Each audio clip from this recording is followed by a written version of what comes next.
Salut,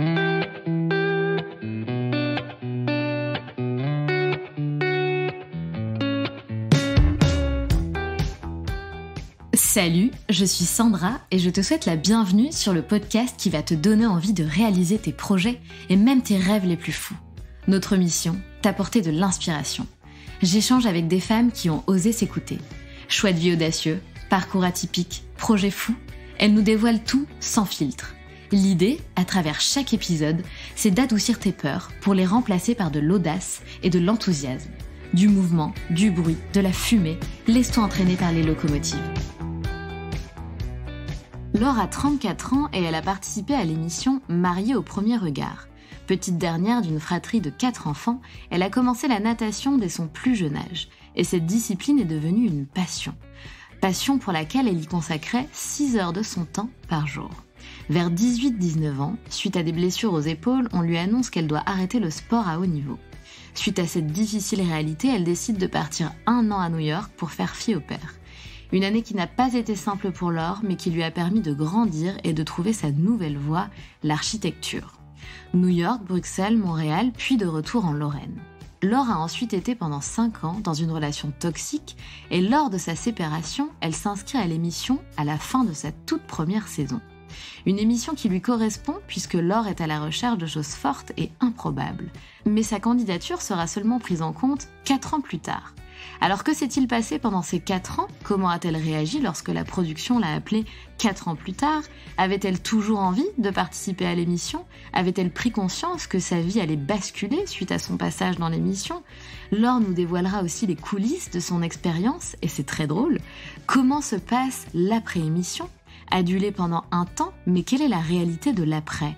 Le retour à la vraie vie, la montée en puissance médiatique, devoir cacher sa grossesse au monde pendant 6 mois. Comment s'est passée la première année avec l'arrivée de l'IA et quels sont les futurs projets de Laure ? C'est drôle parce que Laure a toujours dit, pour rigoler, que de toute façon, elle se marierait au premier regard. Et à force de visualisation, eh bien ça a fini par arriver.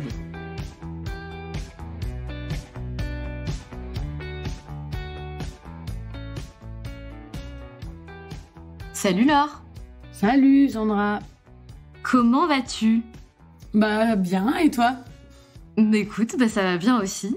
Alors c'est très cool de te recevoir sur le podcast des locomotives, c'est rigolo parce que on t'a beaucoup vu, on te voit sur les réseaux, t'as l'air cool, t'as l'air rigolote, donc moi je suis contente de t'avoir sur mon podcast, vraiment merci beaucoup d'avoir accepté l'invite, c'est vraiment cool. Avec plaisir, ça me fait plaisir d'être reçue.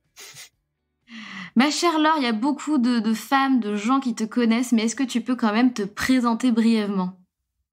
Je vais essayer d'être brève. Eh bien, moi, c'est Laure, j'ai bientôt 34 ans. Du coup, j'ai participé à l'émission Mariée au premier regard où on m'a découvert. Mais voilà, sinon, je sais pas quoi dire. Mais c'était parfait. Tu as été parfaite, Laure. Bravo. Ouais. Bravo. Bon, comme je te disais tout à l'heure en off, au début de l'interview, j'aime bien revenir un petit peu dans la vie d'avant, entre guillemets, de mes invités et comprendre un petit peu qui elles étaient avant. Donc, qu'est-ce que tu faisais, Laure, avant ? On sait un petit peu ce que tu faisais, que la natation prenait beaucoup de place dans ta vie. Mais est-ce que tu peux nous parler justement de cette partie-là de ta vie que finalement on connaît moins que la partie actuelle ? Oui.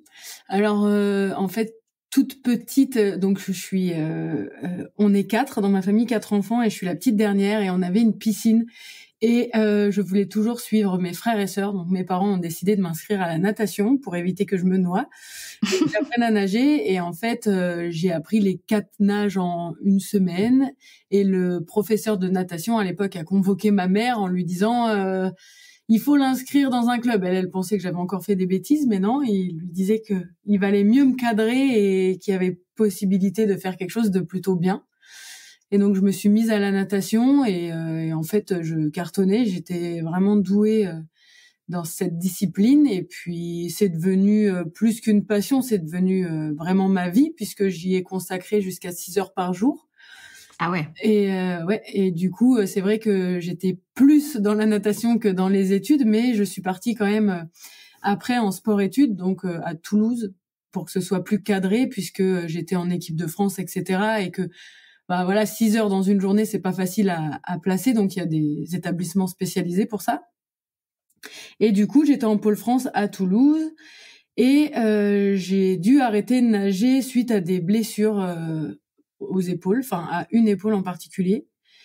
Et donc en gros, un peu du jour au lendemain, on m'a annoncé que c'était soit j'arrêtais le sport à haut niveau, soit je me faisais opérer. Sauf que c'était un moment de ma vie où je vais éventuellement me lancer dans des études. Donc j'ai pris la décision d'arrêter le sport et de me reconvertir dans l'architecture. Waouh! Et en fait, alors, dis-moi si je me trompe, à cette époque-là, tu avais 19 ans, c'est ça? Oui, alors la décision, elle s'est pas prise vraiment du jour au lendemain parce que quand on m'a annoncé ça, moi j'avais du mal à couper de la natation, donc je continuais à aller m'entraîner, mais très peu pour moi, c'est-à-dire 2-3 fois semaine. Et voilà, donc j'ai pas arrêté vraiment du jour au lendemain, mais je me suis rendu compte que même ça n'allait pas. Et donc j'ai pris la décision d'arrêter. Ouais, ça doit être vers 18 ans, 19 ans. Ouais, je suis partie à New York à ce moment-là, c'est ça. D'accord, OK. Et du coup, là, tu vois, c'est intéressant ce genre de moment de vie où, ben, voilà, la vie, nous met à l'épreuve et on doit prendre des décisions et partir dans un chemin plutôt qu'un autre. Comment tu as fait justement pour prendre cette décision, pour te dire: «OK, allez, je me fais pas opérer, j'arrête la natation et je me reconvertis», comme tu le dis? Est-ce que ça a été au bout d'un moment évident? Est-ce que tu as regretté ta décision? Comment tu as fait pour la prendre cette décision? Alors, déjà, quand on nage comme ça énormément, ça nous prend une énorme partie de notre vie, une énorme partie de notre temps, de notre adolescence aussi, parce que moi, je voyais plein de gens autour de moi qui sortaient à l'école. Il y en avait qui étaient fatigués parce qu'ils avaient fait la fête tout le week-end. Je comprenais pas vraiment ce que c'était, moi, parce que c'est pas des choses que je pouvais vivre puisque j'étais dans les week-ends en compétition en général. Bah, bien sûr. Et du coup, c'est vrai qu'on se pose quand même la question de est-ce que je suis pas en train de passer aussi à côté de quelque chose? Alors certes, la natation amène beaucoup de choses, mais est-ce que je passe pas à côté d'une partie de ma vie qui est censée être une des meilleures, on va dire? Bien sûr. Et puis voilà, donc la décision, c'est plein de petits éléments mis bout à bout, et puis aussi la douleur, c'est que à un moment donné, moi je suis droitière, c'était l'épaule droite, et j'en étais arrivée Mmh. au point où je ne pouvais même plus me brosser les cheveux, par exemple, de la main droite, ou Ah ouais, même d'accord. tenir un stylo de la main droite, et j'avais des douleurs tellement fortes que qu'à un moment donné, ça prend le dessus, quoi. D'accord, OK. Donc finalement, tu étais plutôt alignée avec ta décision une fois que tu l'as prise et tu es passée à autre chose plutôt facilement? C'était plus compliqué que ça quand même, mais parce qu'il faut savoir aussi que tous mes amis étaient dans le milieu de la natation, et cetera, parce que je côtoyais quasiment que des nageurs, Eh et bah, donc oui. du coup, j'ai regardé aussi beaucoup d'amis partir en sélection auxquelles j'aurais potentiellement pu participer. Donc non, c'était pas facile. C'est pour ça que j'ai décidé en fait du jour au lendemain quasiment de partir aux États-Unis et d'être fille au pair. Je me suis dit au moins je vais apprendre l'anglais, faire quelque chose, gagner de l'argent. Enfin voilà, il faut que je me débrouille, il faut que je change mes idées. Donc je suis partie à New York pendant 1 an en tant que fille au pair. Mais c'est incroyable et comment tu as trouvé cette opportunité? Bah ma mère longtemps me disait ah ça serait bien que tu partes dans un pays anglophone, parce que c'est vrai qu'à l'école en fait ma mère est prof d'allemand et mon père est directeur d'établissement, mais avant il était prof d'anglais, donc c'était très Tout lent s'explique. à la maison. Ouais, voilà. Et sauf que moi, je faisais un blocage complet parce que je disais pourquoi mes parents ils cherchent à me parler dans une autre langue alors qu'ils parlent très bien le français. Donc à l'école, j'étais vraiment très nulle en langue, et du coup, ma mère elle voulait m'inciter un peu parce que l'anglais c'est quand même quelque chose d'important. Et j'avais toujours refusé. Puis un jour, je me suis dit ouais, mais si j'arrête la natation, ça prend tellement une place importante dans ma vie, je vais faire quoi? Qu'est-ce que je peux faire d'extraordinaire? Parce que la natation, je l'ai vécu comme quelque chose d'extraordinaire. Ce que je vivais, je voyageais, j'ai fait énormément de choses très jeune. Et du coup, je me suis dit, mais j'ai l'impression d'avoir limite déjà tout vu. Qu'est-ce que je peux faire de mieux, quoi? Bien sûr. Et de différent, je pense aussi. J'aime bien me démarquer. Et du coup, j'ai dit à ma mère un jour, bah vas-y, tu vas toujours parler de ça, bah je le fais. Et c'est à ce moment-là qu'elle m'a dit, t'es sûre, tu vas pas? Et du coup, je suis partie, quasiment du jour au lendemain, j'ai trouvé des familles sur Internet, et voilà. Et du coup, New York, c'est quand même canon. Tu aurais pu partir, je sais pas, à Londres ou dans une ville un petit peu plus proche, mais toi, tu t'es dit: «Non, il faut que ça soit un truc de ouf, donc je vais partir à New York City», c'est ça? Ouais. Alors, ce qu'il faut se dire, je sais pas si ça se dit, ça c'est genre secret.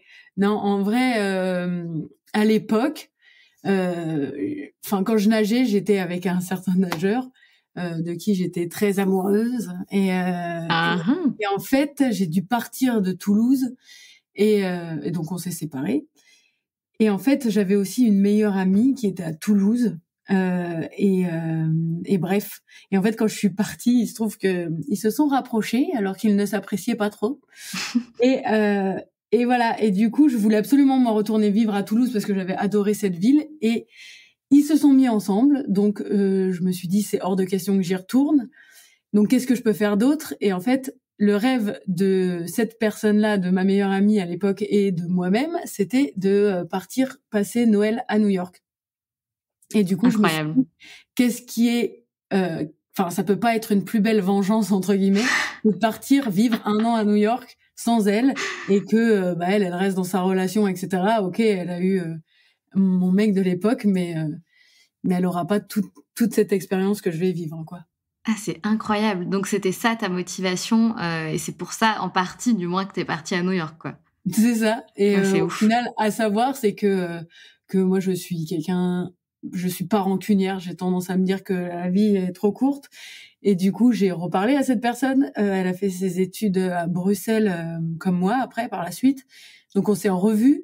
Et puis, j'ai même plus ou moins réconcilié le couple quand ils s'étaient séparés. Ils se sont remis ensemble. Et aujourd'hui, ils ont des enfants. Tout va bien. C'est pas vrai. Non, mais c'est incroyable. Comme quoi, tu vois, le fait de rester bienveillante, finalement, ça nous le rend toujours dans la vie. Et ça te l'a bien rendu sur cette partie-là, en tout cas.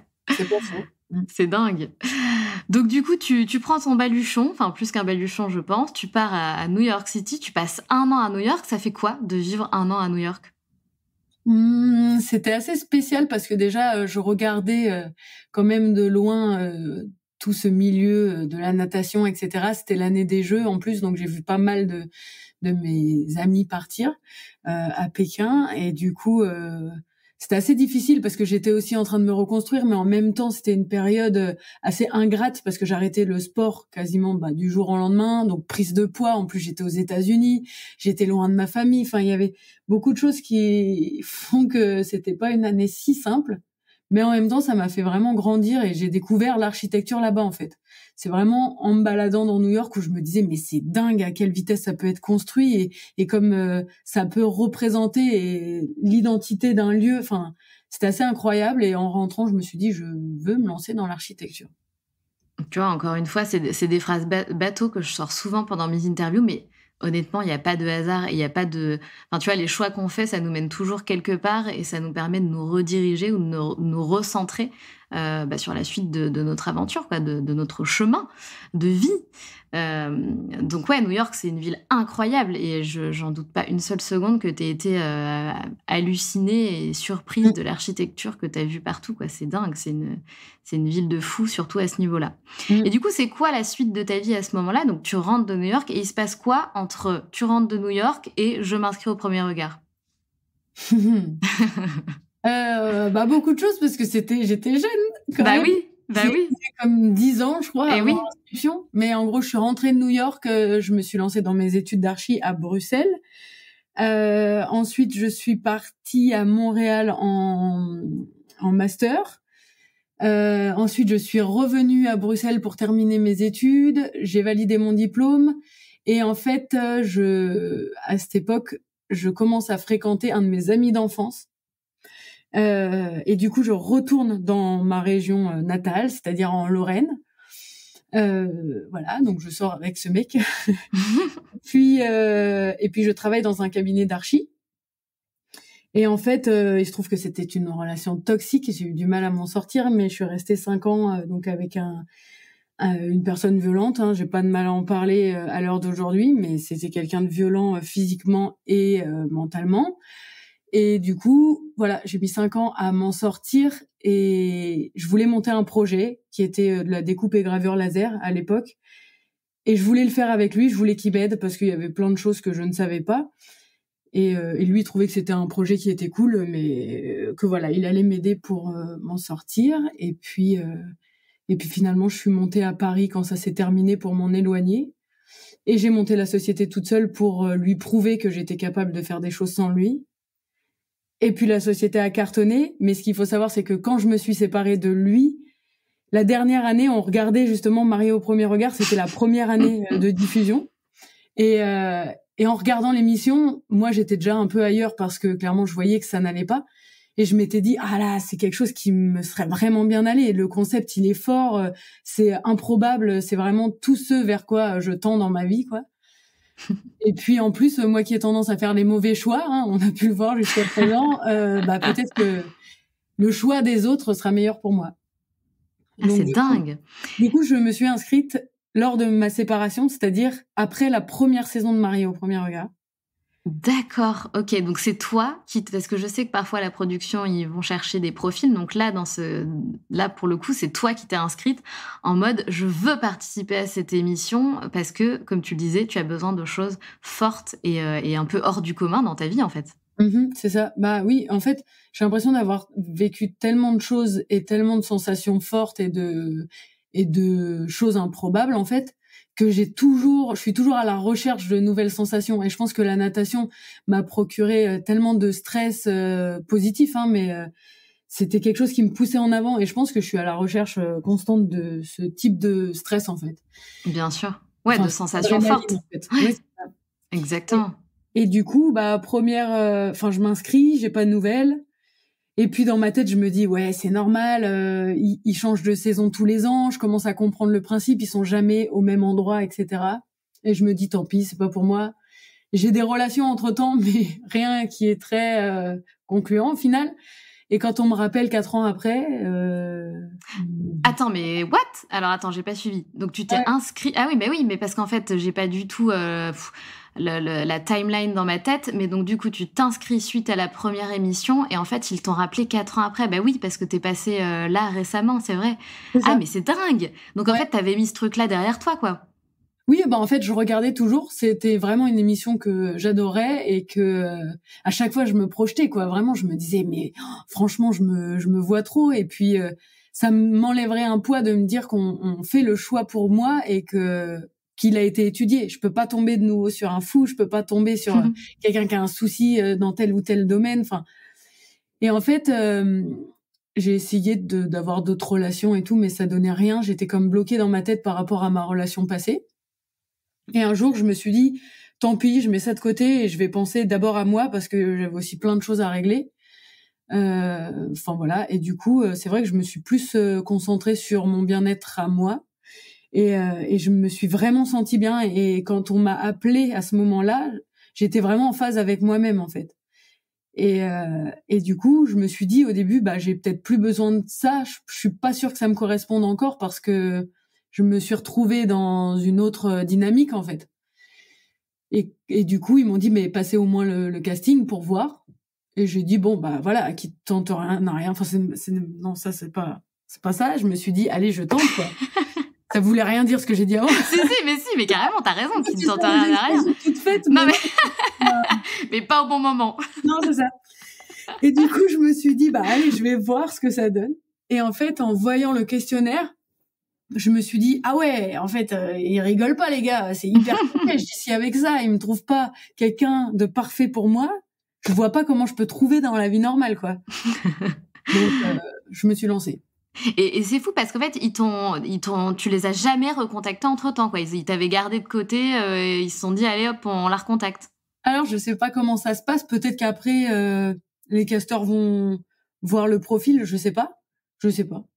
C'est fou. Je trouve ça incroyable. Mais des fois, voilà, pour sortir encore une phrase toute faite, parfois, il y a des choses qui doivent se faire dans la vie, tout simplement, quoi. C'est comme ça. Ça devait se faire et... C'est arrivé 4 ans. On m'a appelé au début parce que ce qu'il faut dire, c'est que genre au repas de famille, j'étais un peu la seule sans personne à chaque fois. C'était un peu « Et alors, quand est-ce que tu nous ramènes quelqu'un ?» Ah. Bref, et donc du coup, je leur ai dit de toute façon, je vais me marier au premier regard, vous allez rien comprendre. Je les charriais toujours en disant ça. Et du coup, c'est vrai que quand on m'a appelé et qu'après j'ai vu que ça allait peut-être se faire, etc., j'étais là. Le gros problème pour moi, c'est l'annonce à mes parents, quoi. Je pense qu'ils vont pas très bien le prendre. Bref. Mais en plus, c'est marrant parce que ça fait quand même partie, donc c'est vraiment un pur hasard pour le coup, des émissions Marie au premier regard que j'ai vraiment suivies du début à la fin. Ouais. Je trouve que c'était une des meilleures, Mhm. enfin je crois, ou alors je les ai pas assez regardées les autres. Enfin, tu vois, c'est comme quoi c'est drôle parce que du coup, j'ai suivi. Je pense me rappeler du moment où tu l'annonces à tes parents. Je revois même la maison. Il me semble qu'il y a Ouais. des petits escaliers où tu montes. Enfin bref, j'ai cette image. Peut-être que je me plante totalement, mais j'ai l'impression de m'en rappeler. Et du coup, parce que nous on l'a vu à travers la télé, mais comment ça s'est passé en vrai?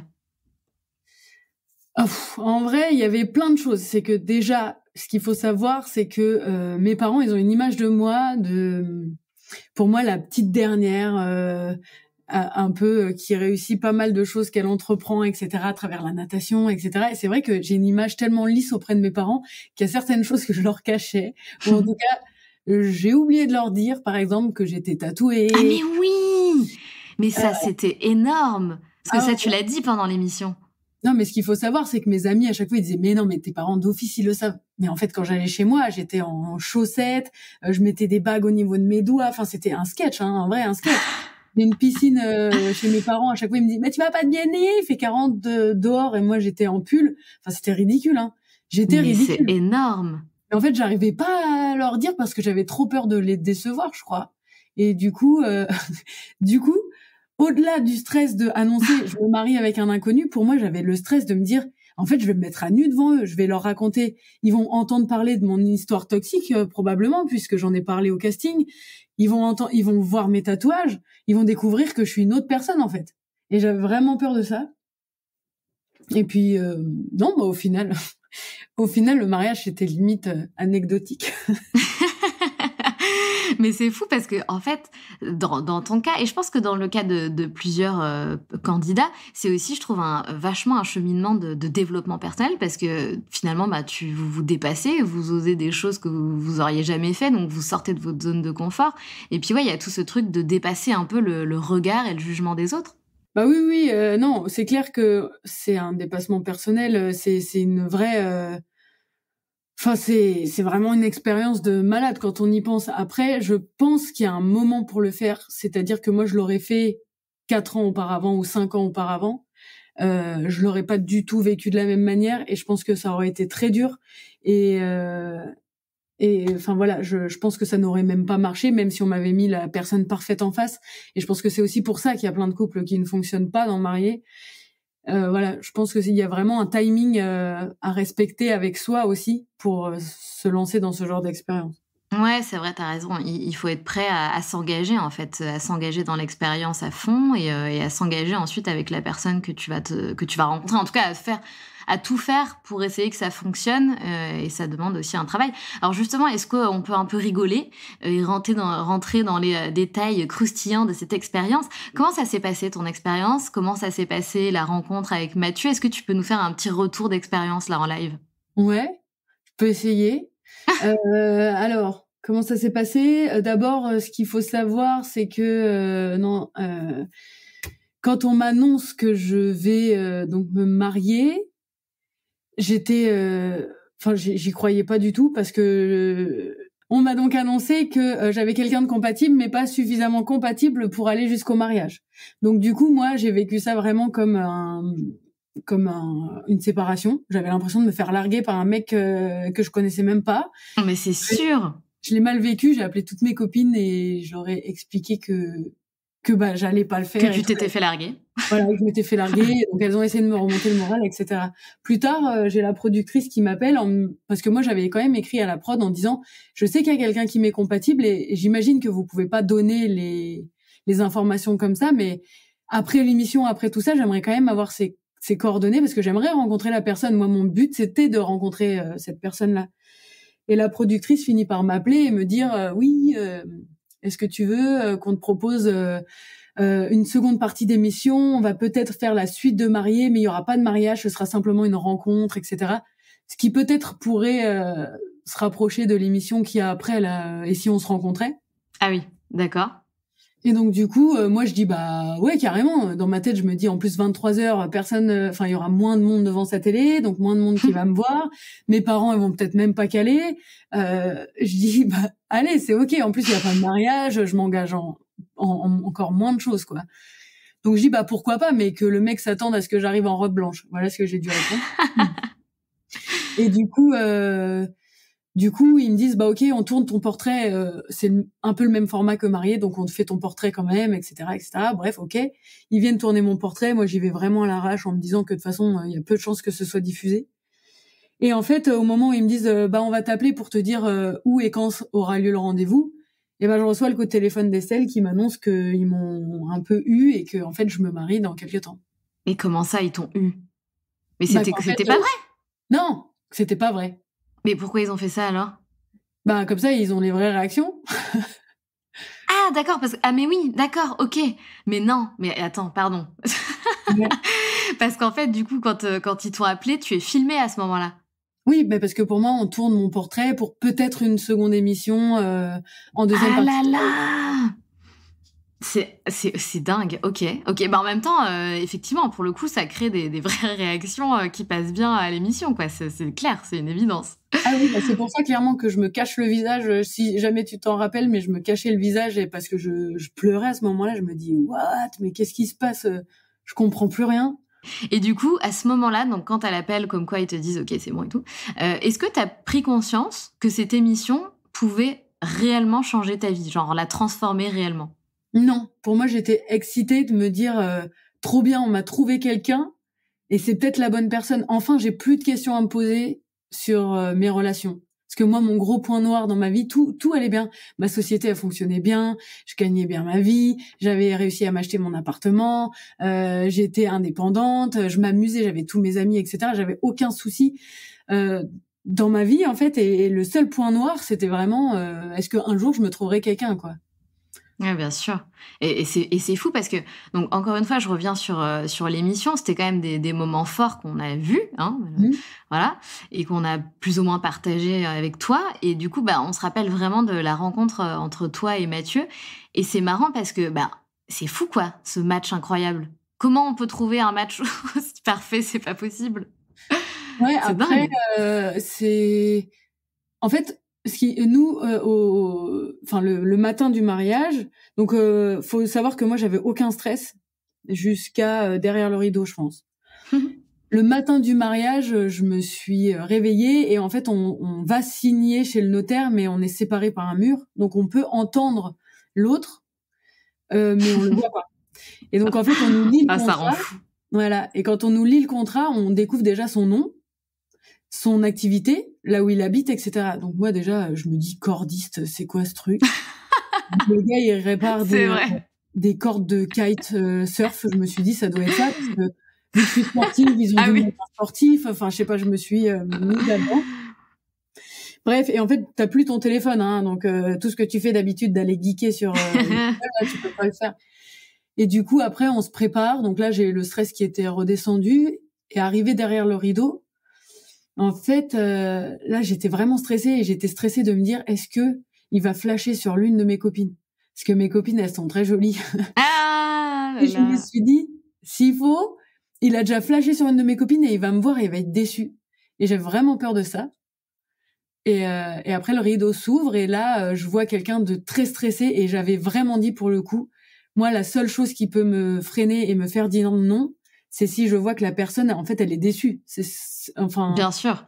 qu'il y a aucune réaction, que, enfin, je sais pas, moi, dans mes rêves, en vrai, j'ai toujours rêvé que mon mari pleure le jour du mariage en me voyant, tu vois. C'était vraiment le truc, ah, c'est trop beau, tu vois. Ah là là. Mais en plus, c'est très drôle parce que c'est Mathieu, du coup, qui avait perdu complètement sa personnalité au moment où t'es entré, c'est ça, non? C'est ça, ouais. Mais oui, en C'est fait, faut savoir que Mathieu, quand j'arrive, il ne me regarde pas. c'est Que moi, je ouf. suis là à me dire, vas-y, j'ai tous mes tatouages, ma mère, elle est en train de tout découvrir. Ah Et ouais, d'accord, OK. C'est que maintenant que tes parents découvrent que tu as des tatouages alors? ouais, j'ai pas réussi à leur dire avant. Waouh, c'est ouf. Ouais, D'accord. et du coup, dans ma tête, j'étais un peu là. Ouais, attends, c'est un truc de dingue. Je suis la dernière de la famille. Je vais être la seule mariée. Ils sont là, ils découvrent mes tatouages. Mes frères et sœurs, ils le savaient approximativement. Et en plus, je découvre la belle famille. Qu'est-ce qu'ils se disent de moi? Ma robe, elle était quand même assez imposante. Je me dis, s'il faut, je suis ridicule là-dedans. J'ai peut-être choisi quelque chose qui me correspond pas. Enfin, en fait, tu te remets en question, quoi. Bah bien sûr. Et en plus, le futur marié, il fait pas comme tous les autres là, en genre waouh, ouais, trop belle et tout, tu vois. Non, il me regarde pas. Il me regarde pas. J'essaye de capter son regard, il fuit, quoi. Waouh, c'était. Ça c'est tendu. Mais alors du coup, tu te dis quoi? Enfin, comment t'as fait pour dire oui? Parce que finalement là, tu peux te poser plein de questions. Tu te dis ouais, mais qu'est-ce qu'il a? Enfin, c'est quand même étrange comme situation. Du coup, tu t'es dit quoi à ce moment-là? Alors, contrairement à ce qu'on voit aux images, c'est Mathieu qui a répondu en premier. Non, attends, non, c'est moi qui ai répondu en premier, pardon. Dans les images, on voit que c'est Mathieu et que moi, je suis là en mode j'hésite à mort et tout. Mais en fait, non, ils m'ont demandé à moi en premier. Et du coup, je me suis quand même posé la question. Je me dis, attends, si je dis oui et que le mec, depuis tout à l'heure, il me regarde, il n'arrive pas à me regarder et que, en fait, s'il faut, moi, ce que je me suis vraiment dit, je me suis dit, s'il faut, je ressemble pour 2 gouttes d'eau à son ex. Ah non, mais n'importe quoi. Bah si, parce que je me dis, quand tu donnes tes critères, si le mec, il aime toujours les, je sais pas, blondes, type comme ça, nan, bah s'il faut, ils ont trouvé quelqu'un similaire. Ouais, similaire, ouais. Donc moi, je me dis, c'est pas possible. S'il me regarde pas et qu'il a aucune réaction, c'est que je dois lui faire penser à son ex. Mais vraiment. Et je me suis dit, si je dis oui et que le gars, il dit non derrière, bon, on avait prévu un truc, ma sœur, elle devait simuler un arrêt cardiaque. Mais du coup, au moins, tu vois, des scènes, elles soient coupées. Mais du coup, je me dis vraiment, est-ce que je dis oui, quoi? Ah, c'est énorme. Et du coup, Mathieu, il dit oui, bien évidemment, et il s'est relaxé après. Quand vous parlez de ce moment-là, vous vous marrez, j'imagine? Ah non, lui, il aime pas qu'on en parle. Ah non, le pauvre, d'accord. Il aime pas parce qu'en fait, il se reconnaît pas et que en fait, lui, il était dans une posture. Bah, ce qu'il faut savoir, c'est que bon, il y a toute la prod, etc. derrière, donc c'est hyper long. Jusqu'à ce que j'arrive, Mathieu, il a attendu 1h30 au soleil, debout sur une croix, où on lui dit tu dois pas trop parler, attends, machin, où toutes mes copines le bombardent de questions. Enfin. Ah ouais, l'enfer. Ouais. Donc du coup, il y a tout ce stress et puis il avait pas mangé. Et tu vois un homme ce que c'est quand ça mange pas. Donc du coup, il était pas bien, quoi. Et en fait, ouais, il se reconnaît pas lui non plus. Et je pense qu'il a très mal vécu ce moment. Après, moi, je le charrie, mais c'est vrai qu'il aime pas trop. Ah d'accord, ok. Bon, désolée, je pensais pas que c'était un moment qu'il aimait pas et tout. Donc passons ce moment alors. Ouais. En fait, quand les gens sont partis, on s'est retrouvés tous les deux avec le maire pour signer les papiers. Et ensuite, là, il a commencé à me parler. Et ensuite, dans la voiture, on n'a pas arrêté. Ça, c'est dès qu'on s'est retrouvés à deux et qu'en fait, il y a juste des GoPro, tu sais, qui filment le chemin. Ouais. Donc, il y avait nous deux et le conducteur de la voiture, le chauffeur. Et là, on s'est complètement lâché. On parlait de tout et de rien. Et là, on a vu les points de compatibilité. Et d'ailleurs, ce qui est drôle, c'est que le chauffeur m'a écrit des mails par la suite. Et je suis toujours en contact avec lui parce qu'il me dit c'était dingue, j'ai vu vos conversations et tout, on a senti direct que ça a accroché et je suis trop heureux pour vous que ça aille si bien. Ah, mais c'est trop beau, c'est génial. Ouais. Et à ce moment-là, est-ce que vous vous êtes dit non mais c'est sûr, c'est le bon, c'est la bonne, il y a un truc quoi. Ah ouais, bah pendant le voyage de noces, c'était clair. Enfin, en fait, il y avait plus de questions à se poser. Enfin, moi j'ai vu qu'on rentrait dans le même délire dès les premières minutes dans la voiture. Le mariage, on a l'impression qu'on est tout coincé, etc. Mais en fait, on a trop rigolé. Après, on l'a un peu passé séparé. Moi, je lui avais dit, m'en veux pas si tu me trouves pas très présente pendant la soirée, mais j'ai envie de profiter de mes amis et de ma famille et j'ai envie de savoir ce qu'ils en pensent et tout ça. Donc, si je te calcule pas, le prends pas mal, en gros. Mais on a trop bien vécu le truc, hein. Bah, en plus, ce qui est génial, c'est que vous êtes tous les deux très drôles. En tout cas, c'est ce qu'on a ressenti, on va dire. Est-ce que c'est le cas? Est-ce que dans la vie de tous les jours, vous vous marrez tout le temps? On se marre beaucoup, ouais. Après, c'est comme tout le monde, hein. On a aussi des coups de moins bien. Mais en fait, on est tous les deux à prendre la vie comme elle vient, sans trop réfléchir. Et puis, voilà, on a un humour assez simple.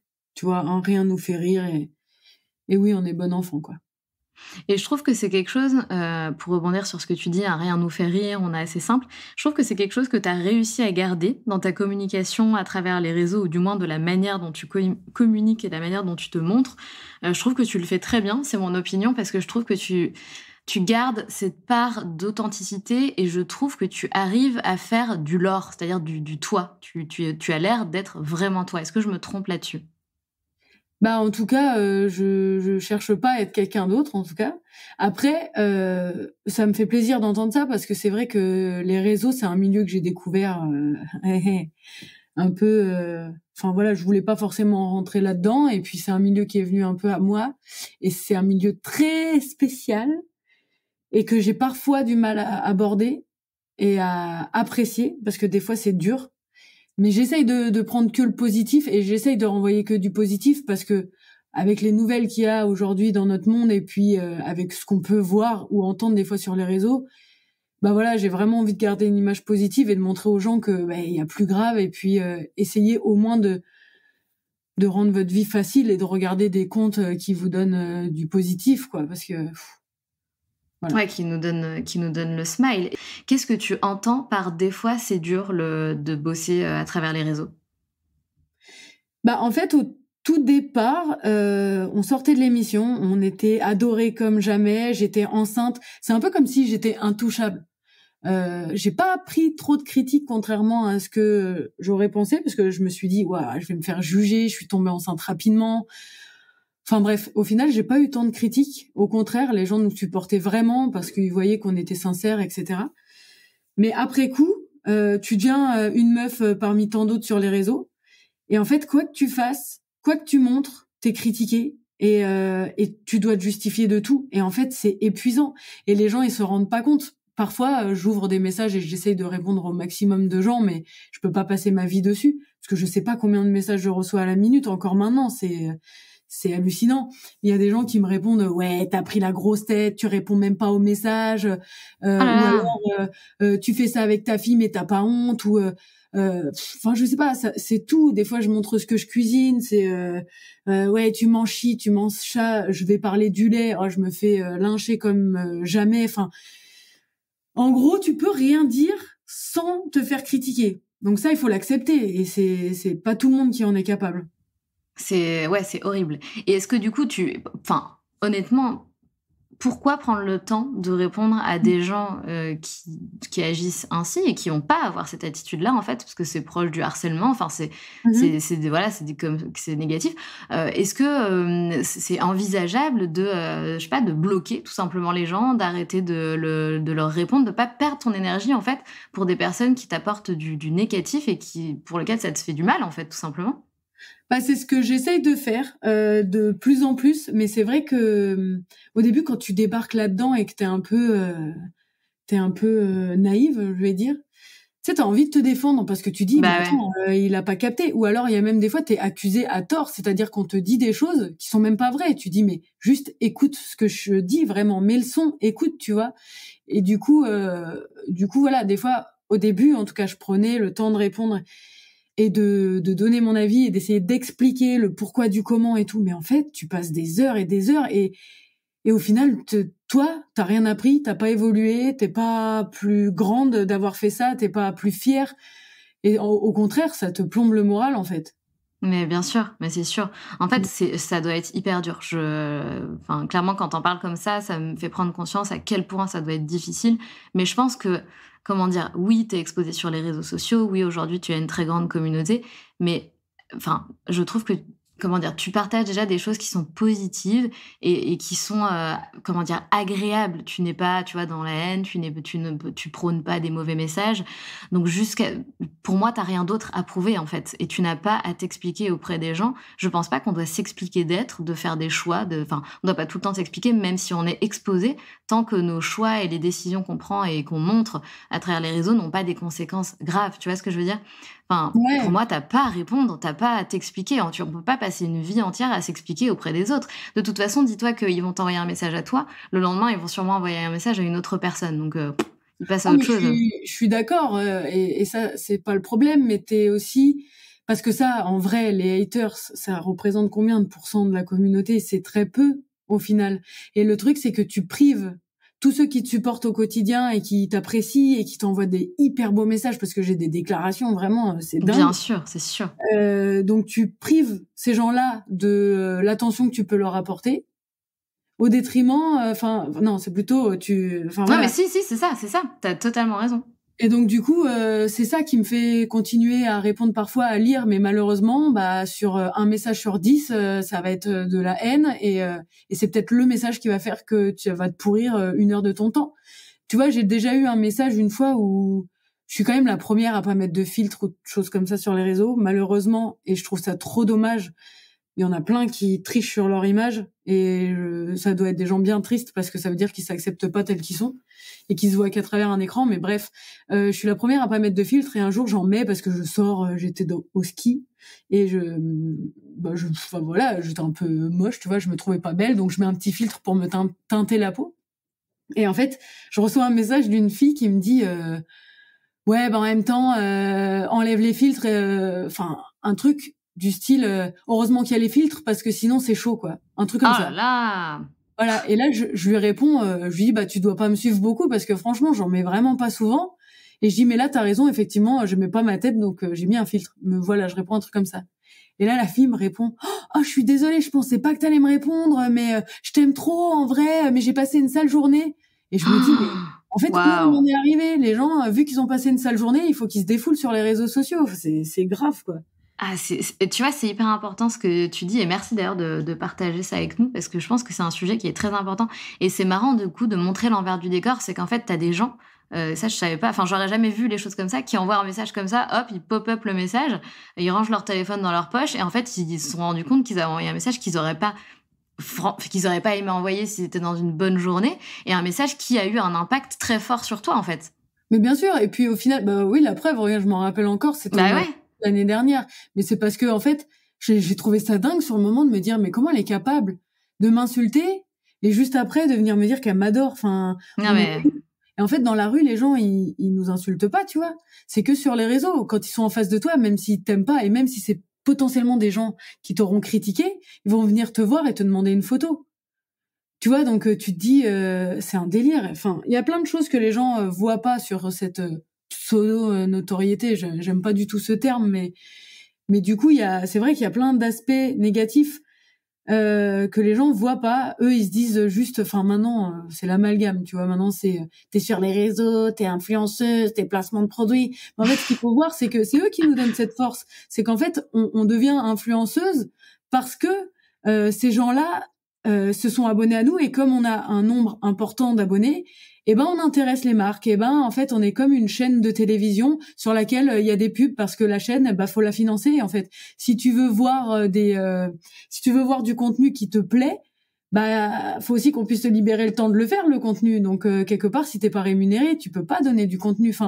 Il y a plein de choses que les gens voient pas sur les réseaux sociaux, et je trouve ça dommage, parce que ils voient que le côté les polémiques qu'on entend là sur les influenceurs qui arnaquent les gens, etc. Mais tout le monde n'est pas mauvais, quoi. Bien sûr. Et c'est triste. Mais c'est hyper bien que tu le rappelles. Et puis, il n'y a aucun mal à travailler sur les réseaux. Aujourd'hui, ça fait partie des métiers de 2022 et du futur. Aujourd'hui, chacun peut créer sa boîte grâce au réseau. Il y a aussi beaucoup de positifs. Chacun peut s'utiliser comme personal branding. On peut quand même vivre de notre activité aujourd'hui grâce au réseau. Et ça, je trouve que c'est génial. C'est formidable. Et c'est pas grave. Tu as le droit de faire des promotions pour des marques, surtout si c'est des marques que tu affectionnes, qui prônent quelque chose de bien, qui a un produit, qui vendent des produits ayant de la valeur. Il y a quand même des super marques aussi. Comment dire? Ah, mais complètement. Tu vois, je suis complètement d'accord. Mais ce que je trouve dommage, c'est que les gens prennent pas le temps de voir au-delà de ce qu'ils lisent sur un article tout pourri où il y a eu aucune recherche de fait. Voilà. C'est vrai. De toute façon, c'est vrai que être exposé sur les réseaux, malheureusement, ça apporte de la liberté dans sa vie, une certaine autonomie. Mais il y a aussi les inconvénients. Ça, c'est une évidence. Et du coup, c'est intéressant de parler de cette partie-là. Donc, une fois que l'émission se termine, comment ça s'est passé pour toi, justement, la fin de l'émission, le retour à la vraie vie et cette, justement, montée en puissance médiatique? Alors, c'était très bizarre. Ce qu'il faut savoir, c'est que ça faisait donc 6 ans que moi j'avais ma société que j'avais créée avec ma meilleure amie de l'époque et en fait elle ne voulait pas que je fasse l'émission parce que elle aime pas tout ce qui est télé, etc. Donc elle a essayé de m'en dissuader, mais bon, moi je pars du principe que si tu m'aimes, tu me suis, tu vois, et sinon tant pis. Et du coup, suite à l'émission, on est rentré. Elle a vu que ça se passait très bien avec Mathieu, mais je pense qu'elle l'a pas forcément accepté. Et puis, j'ai appris que j'étais enceinte très vite et je travaillais dans un atelier. Donc, avec les vapeurs, etc., c'était un peu difficile pour moi, surtout que j'ai été malade lors du premier trimestre. Donc, du coup, j'ai décidé de me séparer d'elle et de revendre mes parts de société. Et à côté de ça, on n'était pas encore diffusé, donc je pouvais pas dire que je vivais avec Mathieu, ou que j'étais enceinte, ou que j'étais en couple, ou quoi que ce soit. Donc c'était hyper compliqué. Et puis pendant toute la diffusion, les regards étaient tournés un peu sur tous les candidats.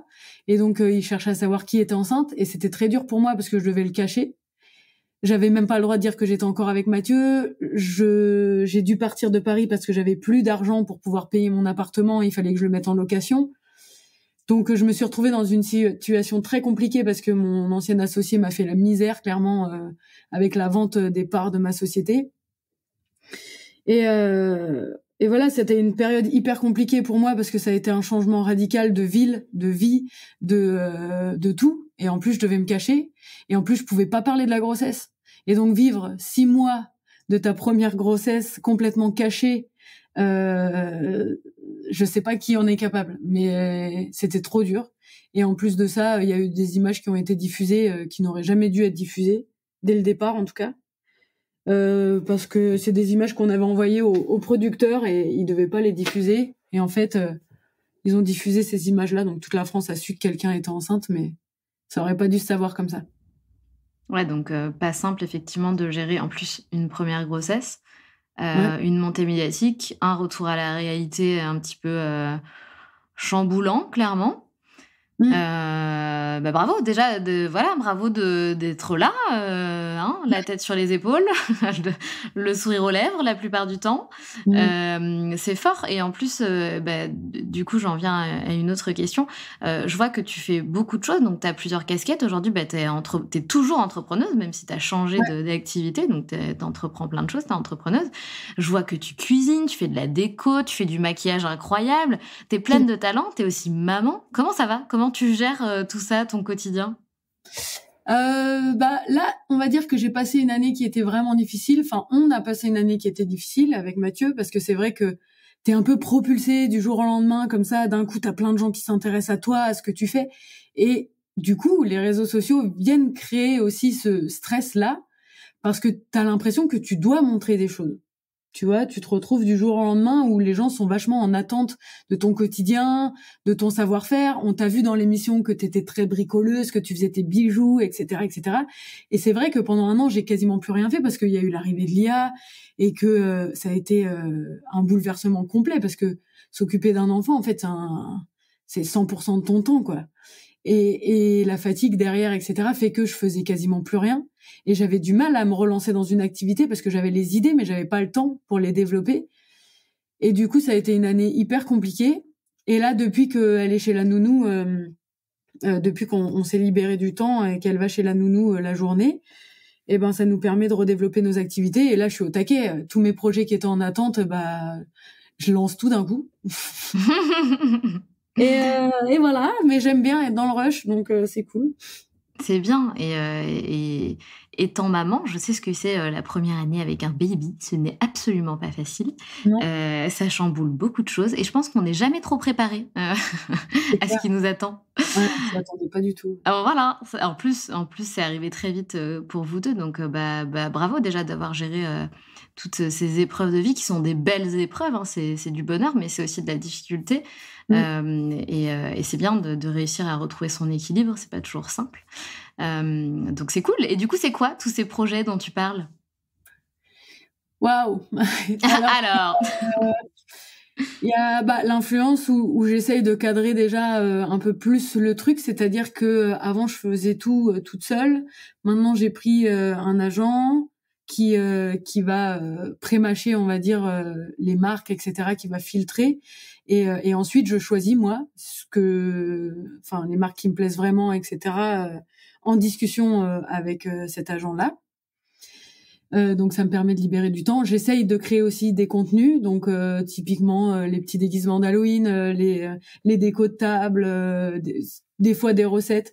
J'essaie de partager des petits trucs cool, et ça, mine de rien, même si on dirait pas, ça prend du temps quand on veut que les choses soient bien faites. Ensuite, je monte une société avec une très bonne amie et ma sœur qui s'appelle Doudé, parce que entre nous on s'appelle les doudous. Donc ça vient de là. Doudé, et c'est un site internet de conseils aménagement et déco. Canon. Et donc en gros, le site là, il est en train d'être fait par ma sœur et on est en train encore de finaliser le truc. Mais en soi, je prends déjà les demandes par mail.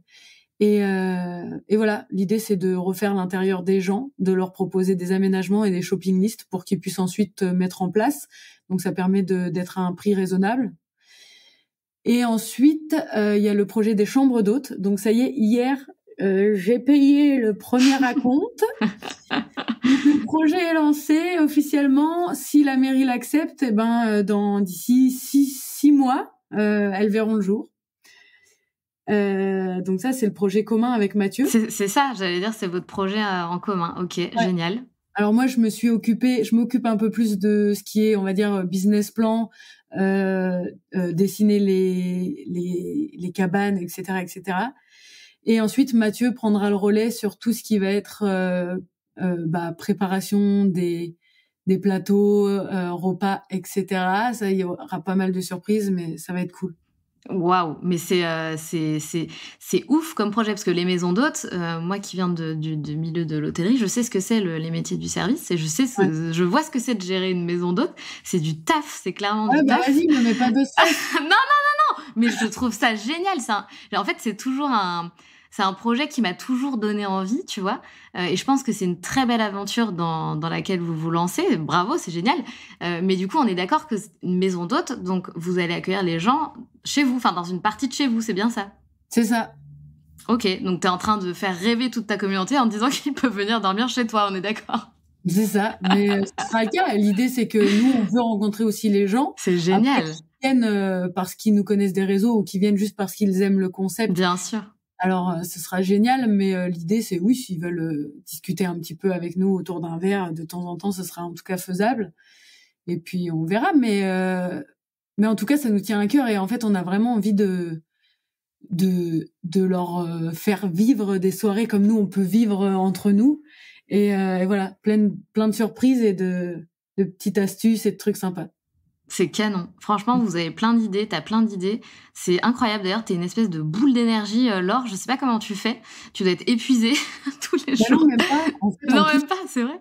En plus, c'est horrible parce que en ce moment, j'arrive pas à me cadrer. Je me trouve pas trop efficace dans mon travail.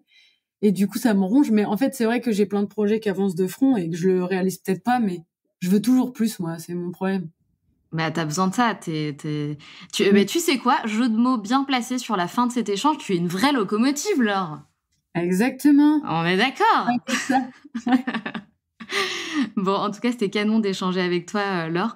On a 3 questions à la fin de chaque échange sur ce podcast, 3 questions surprises.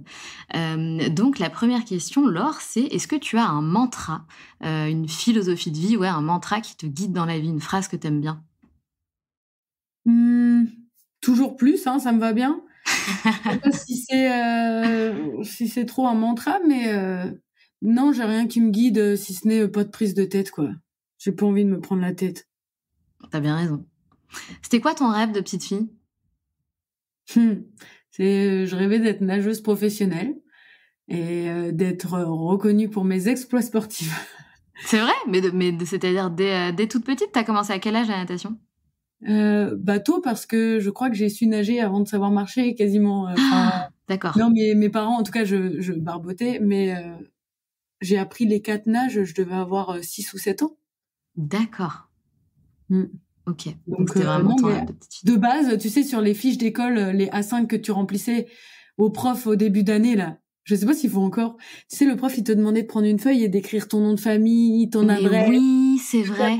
Plus tard et tout. Et ben moi, j'écrivais nageuse olympique. Voilà. C'est beau. Très bien. Et dernière question, c'est quoi pour toi être une locomotive ? J'aime bien l'idée de motiver les gens et de pousser les gens à se dépasser et à découvrir des capacités qu'ils ont en eux mais qu'ils ne soupçonnent pas. C'était une réponse parfaite qui est validée, Laure. C'est parfait. Merci infiniment, Laure, pour cet échange. Je te souhaite évidemment plein de succès, mais surtout plein de bonheur. Oui, merci à toi et puis peut-être à plus tard. Salut, Laure. Salut. C'est la fin de cet épisode et j'espère qu'il t'a plu. Si tu as envie de laisser 5 étoiles sur Apple Podcast ou Spotify, surtout n'hésite pas. Merci pour ta fidélité et on se retrouve mardi prochain pour un nouvel épisode. Pense à rejoindre la communauté Les Locomotives sur Instagram pour toujours plus d'inspiration, de motivation et de good vibes.